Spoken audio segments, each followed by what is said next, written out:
नमस्कार मित्रांनो, आपल्या चॅनलमध्ये स्वागत आहे। मी आज या व्हिडिओमध्ये तुम्हाला सिटी स्कॅन डिपार्टमेंटमध्ये काय काय असते, कोणते इक्विपमेंट असतात ही जी माहिती सांगणार आहे। आपण आता कंट्रोल रूममध्ये आहे, याला ऑपरेटिंग रूम पण म्हटलं जातं आणि या रूममधून सगळं कंट्रोल होतं। हा पीसी आहे, कंट्रोलर पीसी आहे। हा छोटा व्हाईट कलरचा सिटी स्कॅन कंट्रोलर आहे। हा डिस्प्ले प्रेशर इंजेक्टरचा आहे। ही समोर कंट्रोल रूममधून सिटी स्कॅन रूम दिसते।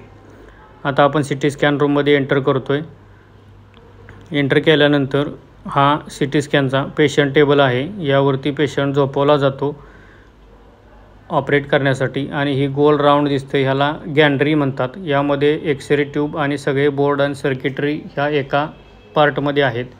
ही मशीन सिमेन्स कंपनीची आहे। सोमॅटोम गो नाव हे मॉडेल आहे। हा रिमोट कंट्रोलर आहे आणि कंट्रोल डिस्प्ले आहे।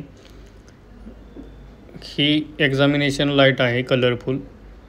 आता आपण एसी बघतोय। हे टेम्परेचर कंट्रोलसाठी सिटी स्कॅन रूममध्ये वापरले जातात। हे डिह्युमिडिफायर आहे। हे ह्युमिडिटी कंट्रोलसाठी सिटी स्कॅन रूममध्ये वापरले जातात। टेम्परेचर बिलो 25 आणि ह्युमिडिटी बिलो 50 आपण मेंटेन करतो सिटी स्कॅन रूममध्ये।